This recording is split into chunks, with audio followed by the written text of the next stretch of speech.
Природный газ сам по себе не токсичен, но при попадании в легкие он вытесняет кислород. Это приводит к удушью и нередко летальному исходу. Задача «Газпрома» – безопасная и безаварийная подача газа. Жителям же необходимо правильно подключаться к газораспределительным сетям. Но в Ингушетии нередко встречаются случаи самовольного подключения. Это не просто ненадежно, но и крайне опасно, говорят спикеры. При подключении к газораспределительным сетям необходимо обратиться в газораспределительную организацию. Обязанность самого потребителя – это обеспечить свою сеть газопотребления, которая состоит из газопроводов и газоиспользующего оборудования. Студентам рассказывают, запах газа – важный индикатор. Но это не единственный показатель. Определить, что что-то идет не так, можно по газовой плите, которая есть практически в каждом доме.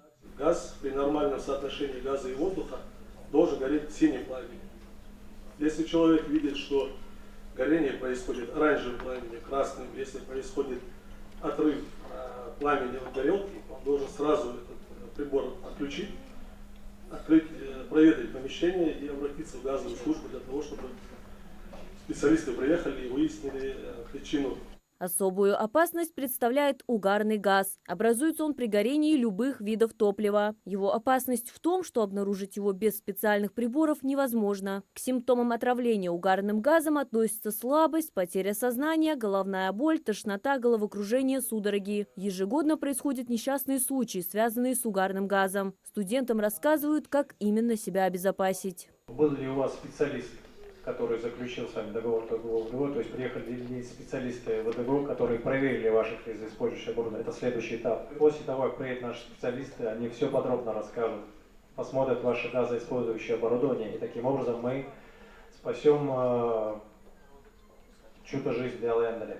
Такие встречи уже прошли в ряде учебных заведений, в том числе и школах. Проводится акция ежегодно, но впервые представители компании выступили перед студентами госуниверситета. Эта встреча полезна не только для тех слушателей, которым мы рассказывали о нашей работе, о безопасности использования газа в быту, но и для нас самих узнать о том, что нам нужно улучшить в нашей работе, для того, чтобы как можно лучше осуществлять ту услугу, которую мы оказываем на территории нашей республики. Несчастные случаи, связанные с нарушениями при использовании газа в быту, не редкость. В республике из года в год регистрируется немало случаев, которые не всегда заканчиваются удачно. На днях в селе Сурхахи произошел взрыв бытового газа в частном доме. Пострадала женщина, у нее диагностировали ожоги 90% кожного покрова.